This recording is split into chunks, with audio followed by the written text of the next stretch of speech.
this here in the States. It's multiple publications that's reporting it in the working roles with the Monarchy.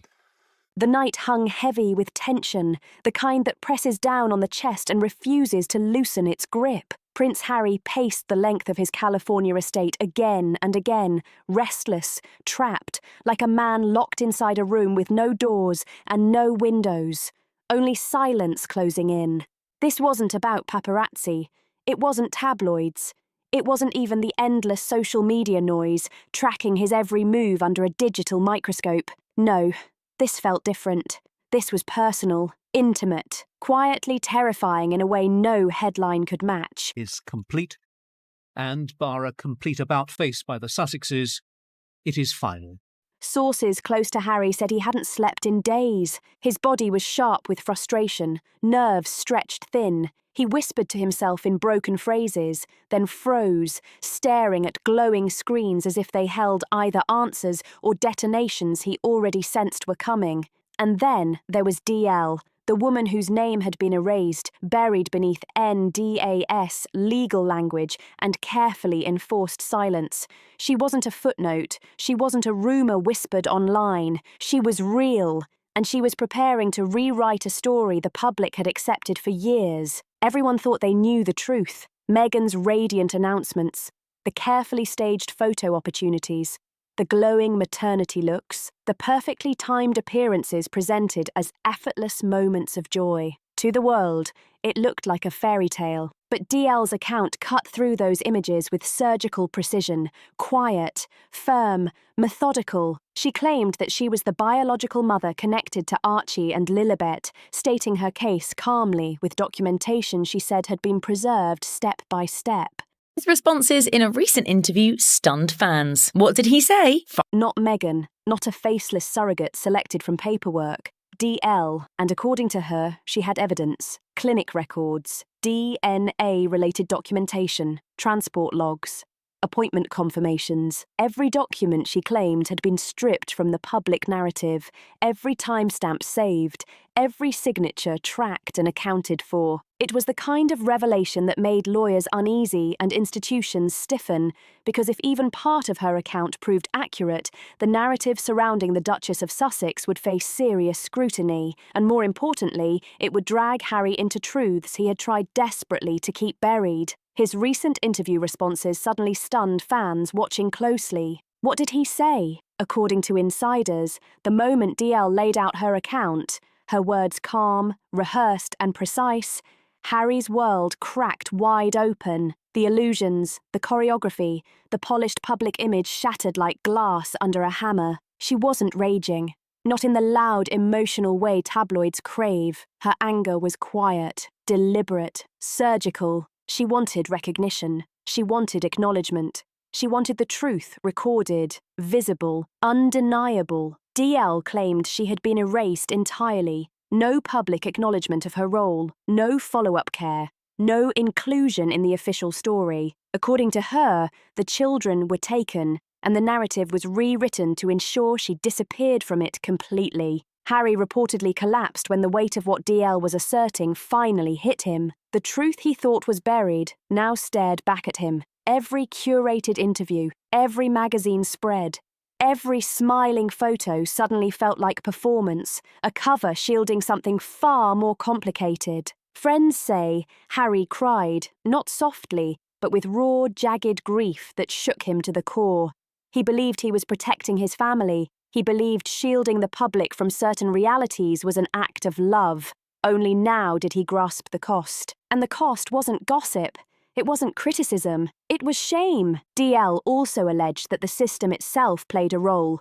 According to her, powerful structures participated in erasing her, sanitizing the story, constructing an untouchable image of Meghan as the glowing duchess delivering children with perfect poise and ease. Behind closed doors, she claimed, nothing about it was effortless. Then came the documents that should have been straightforward. Birth records that should have been simple instead became points of confusion. DL claimed her name was removed from Archie's paperwork, replaced by a version that preserved a cleaner, less complicated public image. She rejected the idea of clerical convenience. She insisted it was deliberate. a calculated move meant to block any legal challenge or acknowledgement of her role. Even the timing of public announcements, staged appearances, and coordinated media coverage came under scrutiny. DL claimed Archie was already weeks old when he was first presented publicly. Lilibet, she said, followed a similar pattern, appearing to cameras long after her arrival. To DL, it wasn't coincidence. It was control through illusion. Legal sources say preparations are already underway. If DL releases what she claims to possess, it won't just be a scandal. It could ignite legal battles in both the US and the UK, raising complex questions about lineage, protocol, and institutional accountability. The monarchy has endured centuries of controversy, but rarely has a narrative been challenged so directly at its foundation. Harry's friends describe him as haunted, pacing endlessly, whispering apologies into empty rooms, rereading old messages, emails, timelines, trying to understand how a system that promised protection delivered exposure instead. And the harshest truth, he can't shield Meghan from what's coming. Not anymore. Once DL steps forward, the story will spread across continents, through tabloids, news feeds, and courtrooms alike. The irony is brutal. Harry left royal life to escape secrecy and control, hoping for a life where truth and family could exist freely. Now he's suffocating under a secret of his own, his silence once a shield, now a trap. Meanwhile, Meghan is reportedly frantic. Advisors whisper about strategy, legal positioning, crisis management. But no amount of planning can erase evidence if it holds up. DL claims history may be shaped by narratives, but biology doesn't bend, and Harry knows it. He understands now that the next move isn't deflection.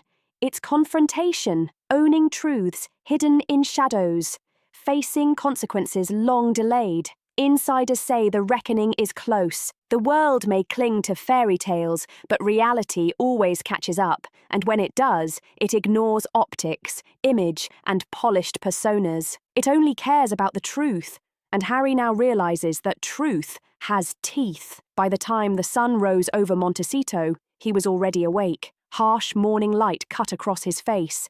His eyes were bloodshot, his movements jittery. Every phone alert sounded like a countdown. Each ping marked the moment DL might release what she claimed to hold. Sources say Harry didn't leave the house. He didn't eat. He barely spoke. He sat surrounded by documents, emails, receipts, screenshots, travel logs, studying each one like a code he hoped would crack in his favor. But every line, every timestamp reinforced his fear. The story wasn't just plausible.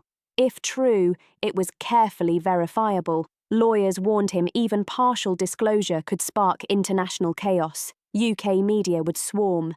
American outlets would dissect every angle. Every claim about his children, his family, and Meghan's image could be publicly questioned. Harry's hands shook as he opened a file titled Archie Harrison Mountbatten Windsor Timeline and Documentation. The opening pages looked routine. Minster focused on healthcare for women and children. Other Clinic bookings, staff initials, procedural notes. Then came the dates that made his stomach drop. Time-stamped photographs, medical notes, appointment confirmations, travel logs. Names anonymized but recognizable to insiders. All cross-referenced, all consistent, all aligning with DL's account of presence during the births. At the end of the file, a bold line tightened his chest. All evidence preserved, all correspondence archived. Ready for disclosure, he leaned back, rubbing his face, feeling decades of expectation pressing down on him. Every decision, every silence, every compromise had led here. He whispered again and again, as if convincing himself, I did it for them. I did it for them. But DL's revelation wasn't only about documents. It was about the story itself. She claimed the public narrative, the image of Meghan carrying and delivering her children under global scrutiny, was largely staged. According to her, Archie had been born weeks before his first announcement. Lilibet had already been in her care before cameras ever captured her image. Every public photo, every staged reveal, every smiling look into lenses was, in her words, theatre. Friends say Harry finally began to grasp the scale of the deception. It wasn't malicious in the usual sense. It was protective, misguided, layered with intentions that carried consequences he never fully calculated. By mid-morning, observers noticed the silence. No social media posts, no appearances, no outreach. Analysts began speculating something was coming, and they were right. DL wasn't preparing a press tease or tabloid leak, but a full detailed account complete with documentation, verified timelines, and supporting evidence. According to insiders, she had spent years quietly collecting and safeguarding every piece of material, knowing deep down that one day the full truth would need to surface. Harry reportedly sat in the living room with documents spread everywhere, picking them up, setting them down, pacing in circles, muttering about responsibility, love, secrecy, and legacy like a man wrestling with ghosts he could no longer ignore. Every phone call added weight to his chest. Lawyers, advisors, family, friends, each voice polite, measured, concerned, all subtly reinforcing the same message. Once DL stepped forward, there would be no retreat, no rewind, no controlled exit. It was in that moment, confidants say, that Harry made a decision he could no longer delay. He would stop hiding. He would stop managing the truth from behind closed doors.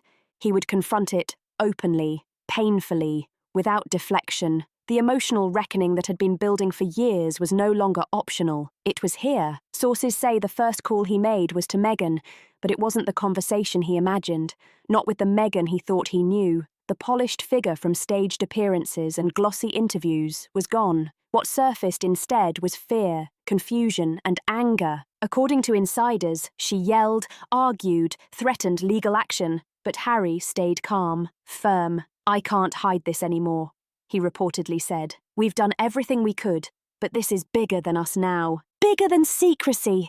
Bigger than reputation. This is about the truth." The silence that followed was heavy. Then came the questions, sharp and accusatory. "Are you really going to let her say it?" she demanded. "Are you going to ruin everything we built?" "I have to," Harry replied, voice steady. "For them, for the children."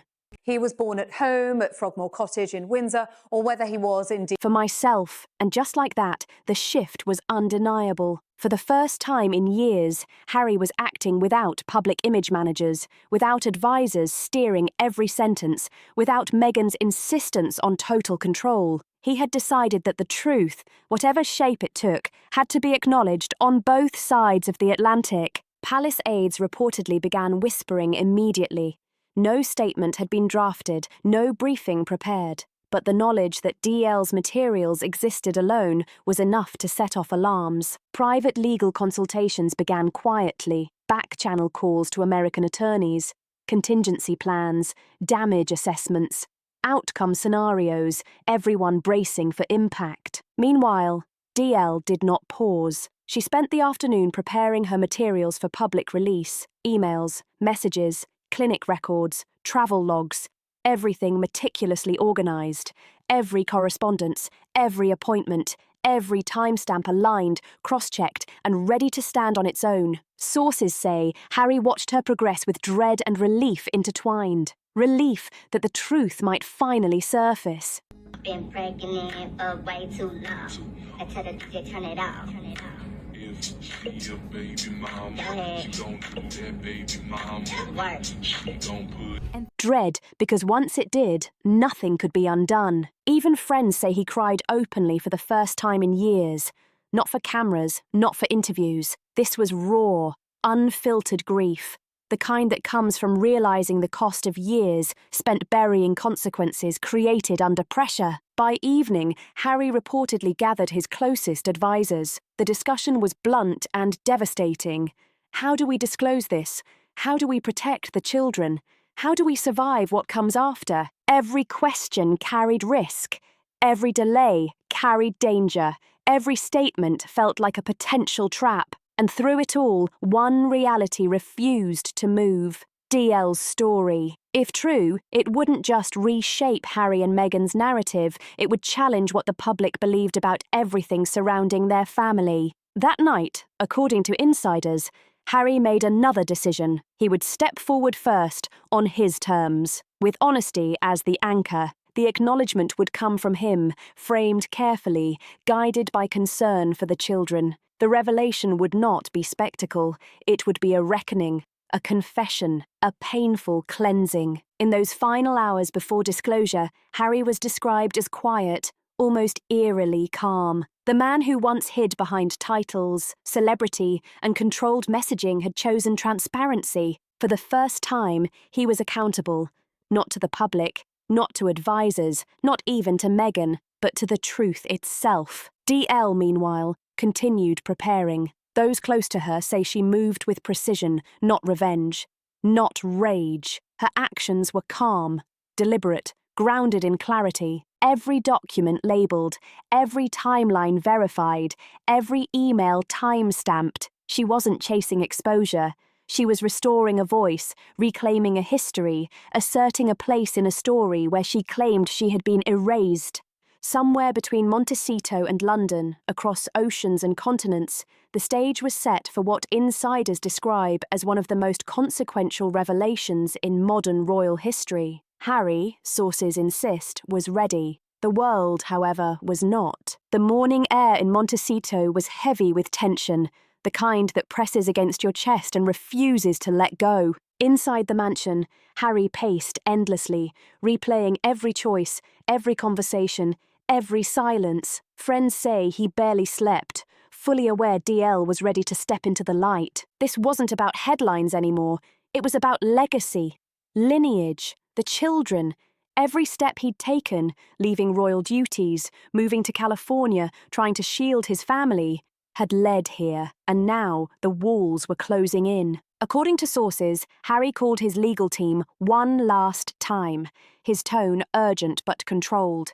He wasn't asking for advice, he was confirming a plan. Disclosure had to be precise, documents preserved, statements exact, nothing vague, nothing left open to interpretation. By midday, DL's preparations were complete, every email, every log, every timestamp verified and aligned. The evidence wasn't designed to shock, but to establish fact, and yet its power was undeniable. Power to unravel years of curated perception, power to challenge the image surrounding Meghan and the narrative built around Archie and Lilibet from birth. Harry reportedly spent hours reviewing the materials himself, confirming authenticity. Friends say he trembled at times, fear tangled with resolve. This wasn't just about secrecy, it was about identity, about a mother who claimed she had been erased, about decisions made under immense pressure. Then he made the call to Meghan again. According to insiders, it was brief and charged.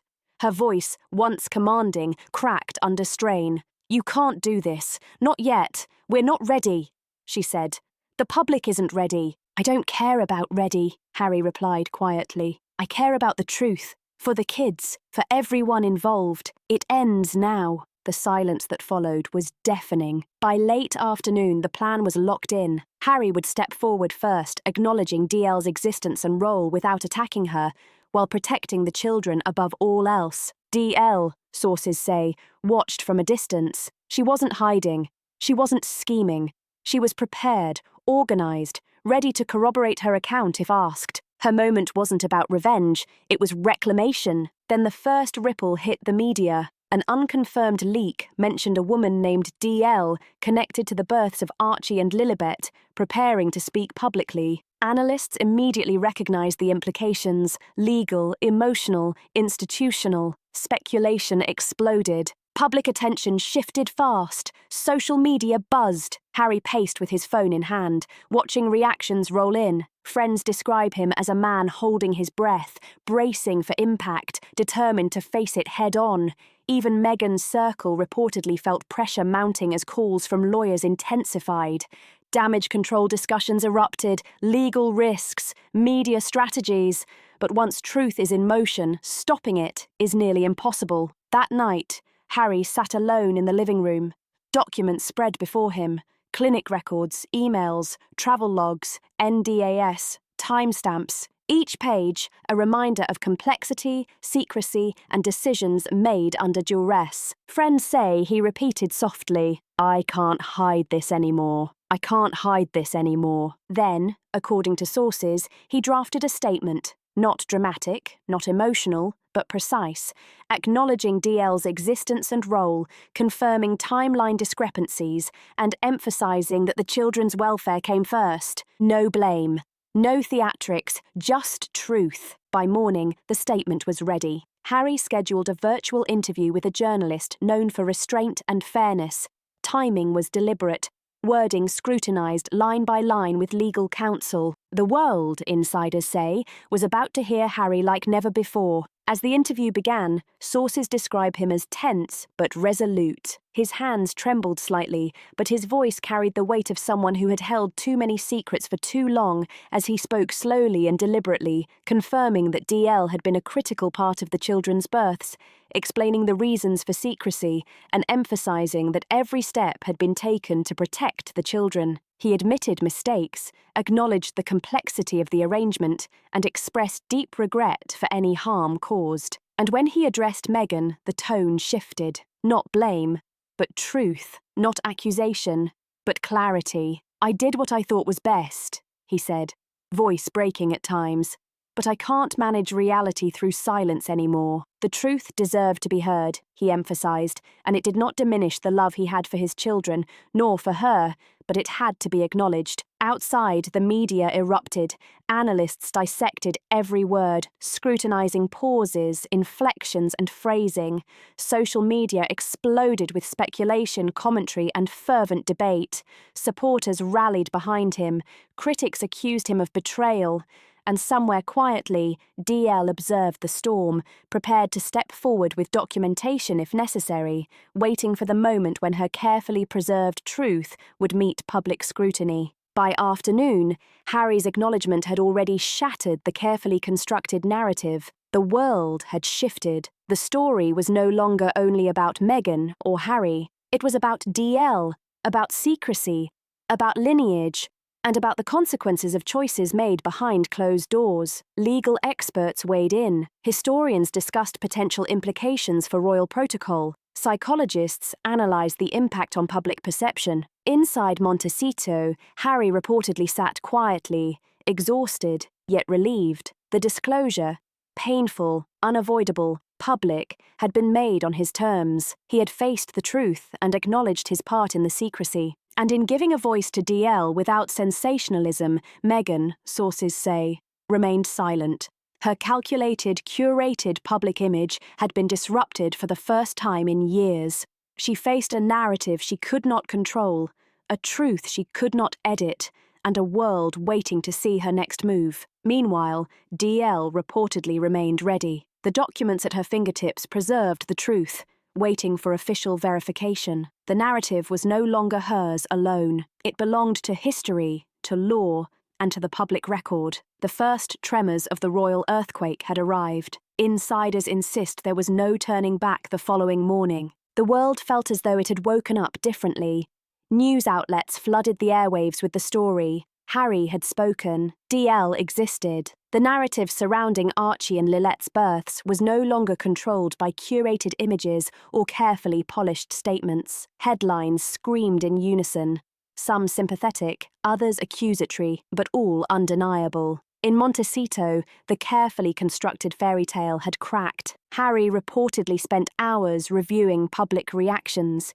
He read every headline, every social media thread, every news segment. His jaw was tight, hands clenched, but his mind was already moving forward. He knew this was only the beginning. DL's moment was next, and with it came the tidal wave of verification, documentation, and potential legal fallout. Sources claim she had assembled her team overnight, not to create chaos, but to prepare for controlled disclosure. The woman once silenced by NDAs and threats now moved with precision, methodically organising documentation that could, if validated, irrevocably alter public understanding. Emails, clinic bills, travel records, witness accounts, every piece cross-referenced, time-stamped, and ready for scrutiny. By midday, a press briefing was scheduled, but DL's approach was different. No staged photos, no soft lighting, no polished, narrative-driven theatrics. She appeared, insiders say, as herself,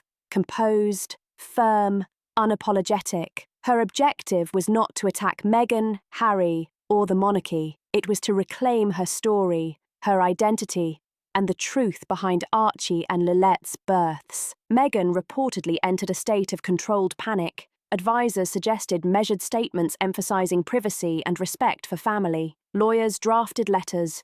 PR teams scrambled, trying to anticipate every possible fallout. But insiders stressed that nothing could fully contain what had already begun. Harry's acknowledgement had set a new baseline. The public now knew that DL existed, that secrecy had been maintained, and that the narrative might not have been what it seemed. According to sources, Harry had one private request for DL: present your truth with facts, not fury. She reportedly agreed. Her team confirmed the records were authentic, backed by signatures, timestamps, and medical documentation. The verification process, insiders stress, was about to begin. When DL finally stepped in front of cameras, the response was immediate. She spoke calmly, clearly recounting the timelines of both pregnancies, the circumstances of the births, and how she had been removed from public acknowledgement. Her tone, measured yet powerful, carried a weight that left viewers stunned. "I am the biological mother of Archie and Lilette," she said simply. "I have the records, the clinic notes, the documentation to prove it. I am not seeking revenge. I am seeking recognition." The reactions were instantaneous. Analysts dissected every word, every pause, every inflection. Media outlets ran wall-to-wall coverage. Commentators speculated about legal implications, constitutional ramifications, and the potential impact on the line of succession. Social media erupted with debates, support, outrage, and disbelief inside Montecito. Harry reportedly watched the live feed with a mixture of relief and dread. Relief that DL was speaking truthfully and factually without dramatics or sensationalism. Dread for what would come next: scrutiny, legal inquiries, and the inevitable questions about Meghan's role. Sources close to him say he muttered repeatedly, "This is bigger than any of us imagined, bigger than just stories or images." Meanwhile, Meghan's world reportedly unravelled. The carefully curated image of the glowing, glamorous Duchess was under siege. PR teams tried to craft responses, but the facts presented by DL left little room for spin. Insiders describe frantic legal consultations, review of past statements, and attempts to anticipate every challenge that could arise from the documents now entering public consciousness. The constitutional stakes were high. Analysts emphasized that if the documentation verified DL's claims, the monarchy could face unprecedented scrutiny. Birth certificates, succession rights, and the protocols for royal children were bound by centuries of law, tradition, and procedural clarity. Any deviation, particularly one involving secrecy, could trigger inquiries, not just in the UK, but internationally. The integrity of the system itself was now under question. Harry reportedly began to realise the magnitude of what was unfolding. Friends describe long walks on the estate grounds, staring into the Pacific, contemplating every decision, every choice, and every lie that had led to this moment. "I thought I was protecting them," he reportedly told a confidant. "I didn't realise protection could look like erasure." DL's release of information came with supporting documents ready for scrutiny. Of today's video. So at the time, Archie Mountbatten Windsor was born May 6, 2019. And this was surrounded by controversy, largely to the unconventional decision. Emails showed clinic communications. NDAs confirmed enforced secrecy over her role. Timestamps verified delivery dates. Her legal team emphasized that this wasn't about scandal. It was about rectifying the narrative and ensuring the truth was acknowledged across the Atlantic. The palace reportedly went into crisis mode. Advisors held emergency meetings. Legal teams reviewed DL's claims. Questions about documentation, succession, and protocol were raised at the highest levels. Sources stressed that the monarchy faced a scenario it had meticulously avoided: verification of private arrangements intersecting with public constitutional requirements. Back in Montecito, Harry reportedly drafted a follow-up statement: personal, precise, and emotional. He acknowledged the truth, confirmed the children's safety, and emphasized that secrecy, though intended to protect, had only delayed the inevitable reckoning. He did not defend secrecy. He did not attack Meghan. He spoke only of the truth, the children, and his own responsibility. The world reacted. Social media platforms flooded with reactions from every corner. Supporters praised courage and transparency. Critics demanded accountability. Legal experts analysed potential consequences. Historians contextualised the extraordinary situation. Insiders describe it as a slow-motion earthquake. Each revelation created tremors reverberating through families, institutions, and the public. For Harry, the relief of disclosure was tempered by fear of scrutiny, legal challenges, and media frenzy. But sources say he remained committed to the truth, prioritising transparency over preservation of image. DL's evidence, sources insist, allowed the public for the first time to cross-reference claims with documentation. Emails, medical notes, travel logs, and hospital records corroborated her account. The precision of the documentation left little room for doubt. If verified, her claims could challenge decades of controlled narratives regarding royal births and the handling of Archie and Lilette's introductions to the public. The fallout was immediate. International media reported extensively. Commentators debated ethics, law, and implications for royal protocol. Supporters of DL called for recognition and acknowledgement. Meghan, insiders say, retreated further, focusing on private consultation with lawyers and strategists. Harry reportedly took a step he had never imagined. He personally reached out to DL to ensure her protection, credibility, and ability to manage the disclosure safely. Sources emphasise that this was about responsibility, acknowledging a truth hidden too long. By evening, the first formal legal reviews were underway, and the story's trajectory had irrevocably changed. The night in California was electric with tension. Lawyers in both the UK and US meticulously combed through birth records, NDAs, and a mountain of documentation. Preliminary conclusions, insiders say, hinted at consequences that were as personal as they were institutional. Questions of succession, legitimacy, and constitutional adherence loomed larger than ever. Harry reportedly spent the night drafting notes, refining statements, and reviewing every step taken, weighing every word, every omission, every decision that had led to this point. The weight was immense. Over the years, friends describe him as exhausted but unwavering, resolute in the knowledge that once the truth emerged, it could no longer be contained. The consequences were unavoidable. DL sources insist she remained calm, composed, and focused. Her team catalogued every document with meticulous care, verified every claim, and prepared for scrutiny with the precision of a general preparing for battle. She reportedly emphasized repeatedly to journalists and legal advisors that her goal was not revenge, but reclamation, reclaiming identity, acknowledgement, and undeniable truth. By the next morning, the story had taken on a life of its own. Media outlets ran with the narrative. Harry had confirmed DL's existence. The secrecy, carefully enforced for years, had been broken. The documentation supporting her claims was credible, verifiable, and impossible to ignore. Social media erupted. Commentators speculated endlessly on Meghan's silence. Legal analysts debated succession and constitutional ramifications. And Harry, according to sources, finally allowed himself a moment of reflection. The disclosure had been made, the truth acknowledged, the children safe. DL's role had been recognised publicly for the first time in years. He could finally breathe. But insiders stressed that relief was tempered by the awareness of what was still to come.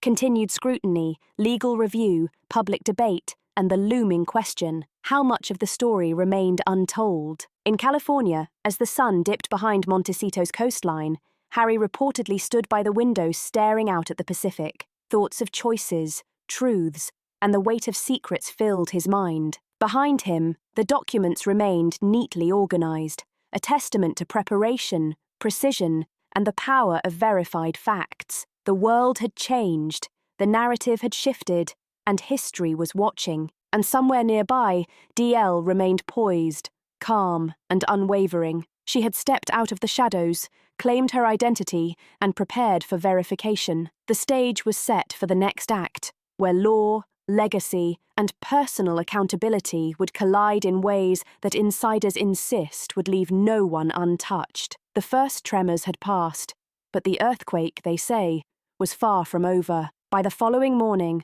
the storm was fully unleashed. Media outlets across the globe dissected DL's revelations. Headlines alternated between shock, outrage, and sympathy. The truth behind Archie and Lilette's births, once shrouded in secrecy, was exposed. Harry had spoken. Meghan remained silent. Social media erupted with debate, users defending her, others amplifying DL's claims. Analysts speculated about constitutional implications, potential legal battles, and whether Buckingham Palace would have to respond. Inside Montecito, Harry reportedly felt a momentary weight lift, even as new pressures descended upon him. For years, he had carried these secrets to protect his family, but finally speaking the truth brought a mixture of relief, guilt, and lingering fear. Friends say he spent hours reviewing the documents, ensuring nothing had been misrepresented, reconciling what he had known with what DL had revealed. He had finally allowed himself to face the consequences of secrecy and acknowledge how much his silence had cost. Everyone involved felt the ripple effects. Meghan, according to insiders, retreated further into seclusion. Her carefully curated image of control and glamour had been shaken. No glossy photo shoots, no charity appearances, no magazine spreads, just silence, private legal consultations, and attempts to contain a narrative already beyond her control. Advisors reportedly warned her that any public statement could escalate the crisis or finally acknowledge it. She chose silence, but the world interpreted it in every imaginable way. DL, by contrast, moved steadily into the light, her documentation verified. Emails, medical records, travel logs, everything confirmed authenticity, leaving little room for doubt. She emphasized repeatedly that her goal was not to destroy anyone, but to reclaim the narrative stolen from her. Sources insist that her calm, factual approach forced even skeptical observers to reconsider prior assumptions. For the first time, the public was hearing the story straight from the woman who claimed she had been erased. Across the Atlantic, Buckingham Palace reportedly convened emergency briefings. Advisors debated strategy, potential statements,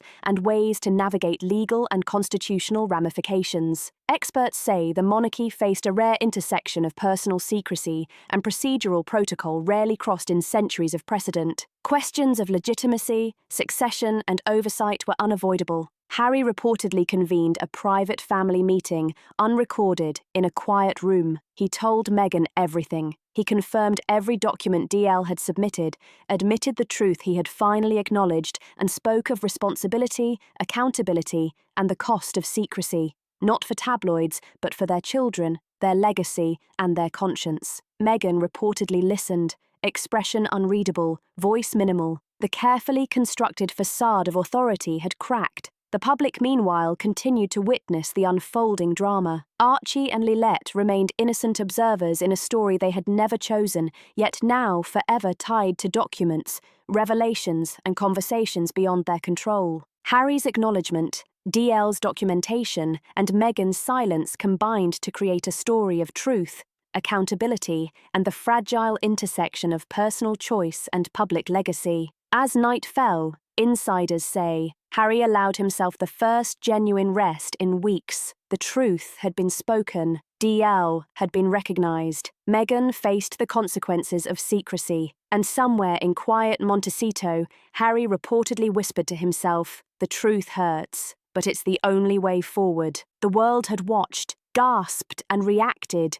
Yet the story was far from over. For the first time, it was being told honestly, fully, and without the illusions that had defined it for so long. History, insiders insist, would not forget this reckoning. The curtain had fallen, but the echoes of truth, silence, and consequence would linger forever. If you found this story shocking or eye-opening, don't forget to like, subscribe, share, and leave your comments below. Let the conversation unfold and the truth be heard.